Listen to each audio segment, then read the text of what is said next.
Inaabangan na mga magiging mainit na tagpo sa 2025 at 2026 NBA season. Kaya naman ang mga kupunan, puspusan na rin ang paghahanda para rito. Ang pinakabagong NBA updates, alamin sa Balitang Sports ni Kyle Basa. Isa ang basketball sa may pinakamalaking sports culture at community sa buong mundo at kabilang dyan ang NBA. Kaya naman ang mga NBA fans all over the world ay hindi na makontain ang kanilang excitement lalo na sa pagbubukas ng panibagong season ng palaro. Ngayong katapusan ng Setyembre, nagkasa ang NBA ng Media Day kung saan malalaman ang updates sa bawat NBA teams, partikular na ang kanilang team lineups.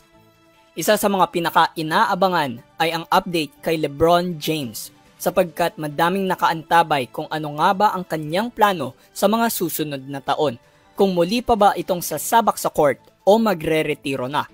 Sa edad na 40, 23 NBA seasons na ang nilaruan ni LeBron at hindi makahalata ang edad bilang isa siya sa mga patuloy pa ring naghahari sa liga.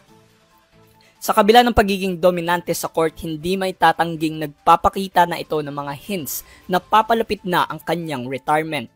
Ang mga agam-agam patungkol sa kanyang retirement, mas pinaingay pa ng kanyang naging sagot sa tanong kung hihintayin pa ba niya ang kanyang pangalawang anak na si Bryce James na madraft sa NBA. No, I'm not waiting on Bryce. No, I don't know what his timeline is. He's his own young man now. Like, he's down in Tucson. We'll see what happens this year, next year, but he has his own timeline. I got my timeline, and I don't know if they quite match up, but we'll see.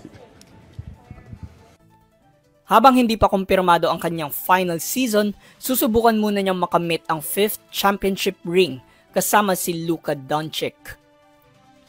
Usapang veterano, 37-year-old Kevin Durant nais pang mag-extend ng kontrata sa panibagong niyang koponan na Houston Rockets pagkatapos ng 2025 to 2026 season. I do see myself signing a contract extension. I can't tell you exactly when that'll happen, but I do see. Fresh start ang maituturing ni Durant sa pananatili sa koponan na ito, lalo na ang kanyang mga kasangga ngayon ay puno ng mga young guns tulad ni Amen Thompson at Alperen Sengun. Present din sa Media Day ang Big 3 ng Dallas Mavericks na sina Cooper Flagg, Big Man Anthony Davis, at Kyrie Irving aka Uncle Drew.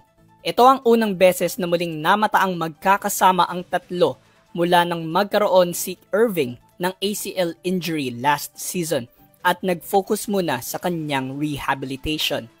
Wala pang kasiguraduhan kung kailan babalik si Kyrie Irving sa liga, kaya for the meantime, si Davis at si Flagg muna ang didepensa para sa kanilang koponan.